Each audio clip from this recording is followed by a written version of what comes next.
for a little over a year now, and as I said, one of the projects I've been working on is this Move Our Money campaign. In that process, we've done a lot of research into where the city's money currently is, and we've also met with the executives at both OSU Federal Credit Union and Citizens Bank to discuss sort of what the options would be there, and then we've also testified at the City Council to bring our wishes to their attention. So I'll start by discussing some of the motivations and origins of the Move Our Money campaign, and then I'll go into some of the more specific details about where Corvallis' money is now and what our opportunities are for moving forward. So I'm sure you're all aware of the foreclosure crisis that hit in 2008 that we're still feeling the effects from now. And I'm sure you're aware of the role that the Wall Street banks played in that. That crisis was largely caused by the irresponsible and fraudulent practices of the Wall Street banks, and forcing customers into expensive and risky mortgages, and then using complex financial instruments to hide those risks from regulators and even their own shareholders. For us in Occupy Corvallis, this makes a pretty strong ethical argument for why you should not be banking with these Wall Street banks. These practices don't fit with our community's values, and we don't want our tax dollars essentially going to support those practices. But in addition to the ethical argument, there's also a lot of strong, just purely financial arguments for keeping our money local. Depositing money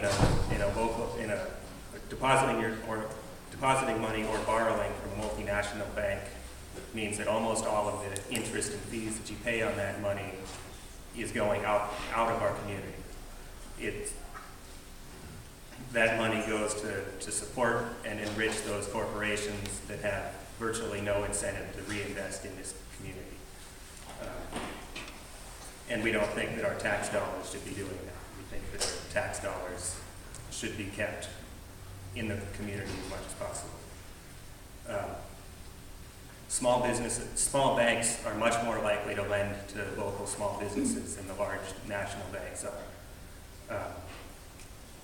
For example, Citizens Bank here in Corvallis lends 31% of their assets to small businesses, and those are all going to be local businesses. Whereas Wells Fargo lends only 3% of their assets to small businesses, and there's no guarantee that those businesses will be local.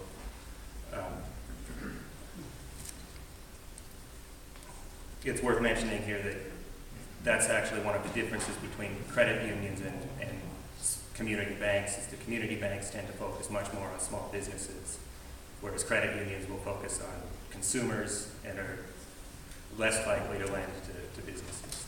And that's just a difference in how the institutions are structured and what their main focus is. So that increased lending to small businesses that you get with the local banks also helps create jobs locally. The Center for State Innovation did a study that showed that for every $10 million in public funds that are moved to local in-state banks, it'll create 5 to 8 additional jobs within the state, as compared to what would exist if that money was held in out-of-state banks. And then lastly, at local banks and credit unions, the decision makers are members of our community, and they share the same values that we do. They've got a better understanding of our community and the local economy, and the decisions they make will be much more likely to support the values that we hold. So over the past year or so, a lot of consumers have started recognizing this and have been moving their money out of the national banks and into mostly credit unions. Last November, there was a call for a national bank transfer day. It's mostly a grassroots action supported largely by Occupy Wall Street.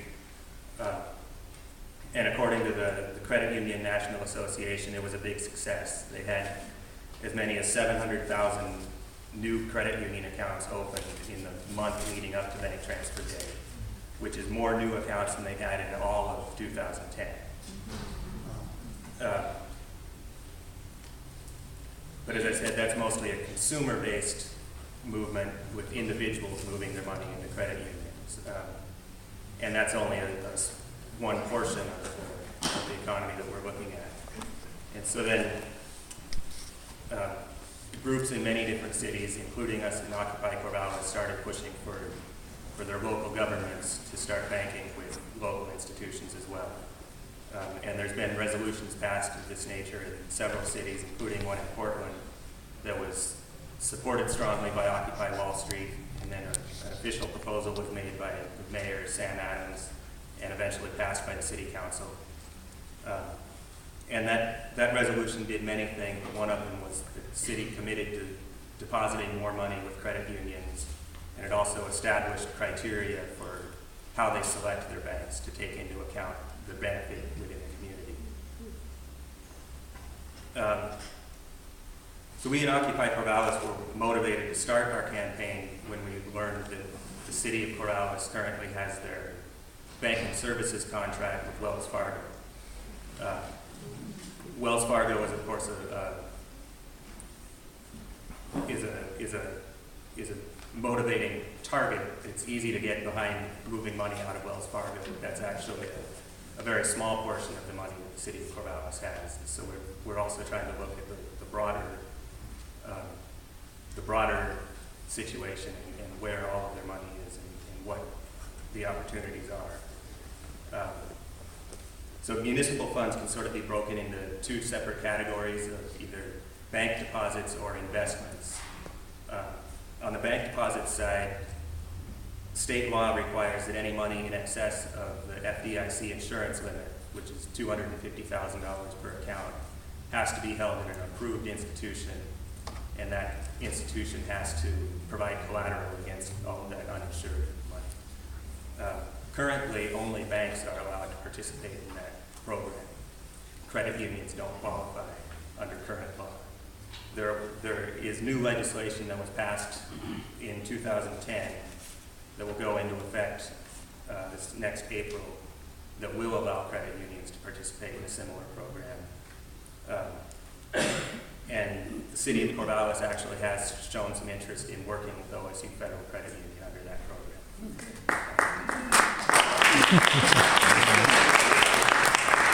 There's no specifics yet on what that account will look like, but they're at least talking with them and looking at what the options are. So,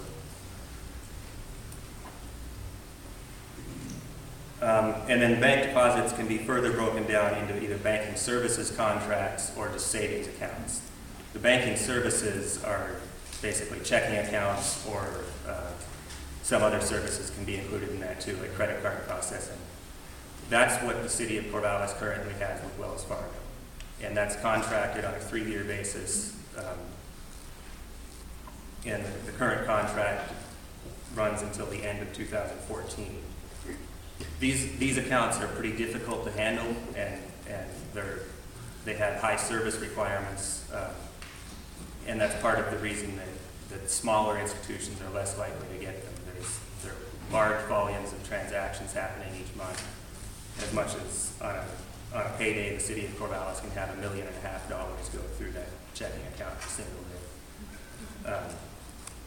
So these are accounts that could be difficult for a small bank to handle.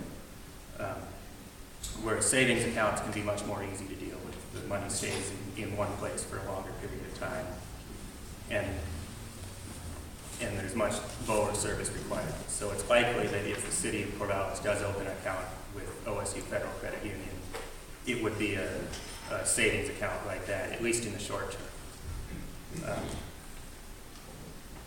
To address these difficult service requirements, the Portland banking resolution did a couple of things. One is that they split that banking services contract into two separate pieces, one for the checking and one for the credit card processing, and that gives the potential that a smaller bank could maybe handle one of those two accounts instead of having to bid for the whole thing as a single account.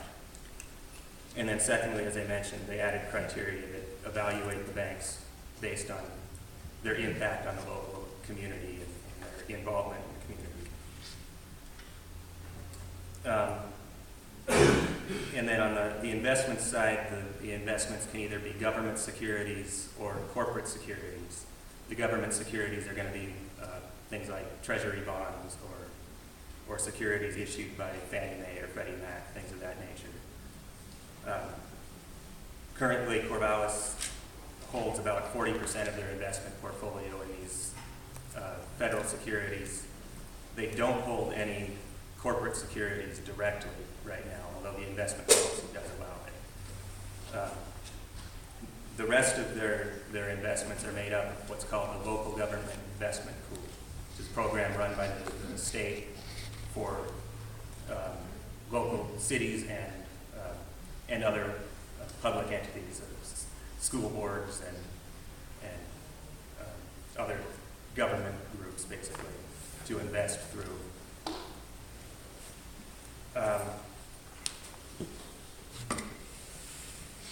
So the problem with that is it puts the decision making as to where that money gets ultimately invested out of the city's hands, and instead it's the state treasurer's decision as to where that gets invested. And frankly, they haven't been making the best investments, in my opinion. Some of the state currently has about $1 billion invested in these corporate securities that include things like the Koch brothers and Goldman Sachs.